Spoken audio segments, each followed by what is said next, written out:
Расскажешь более? Да. То есть сама эта площадка, она очень хороша тем, что на дальнейшем этапе мы дальше проводить. Вниз, по сетку, по сетку.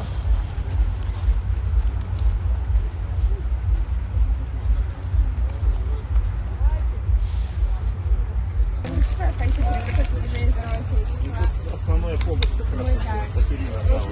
Ребята включили, мы со спонсором данный проект, приехали поддержать участников, и с утра сам вот тоже подходил Дмитрий, это чемпион мира.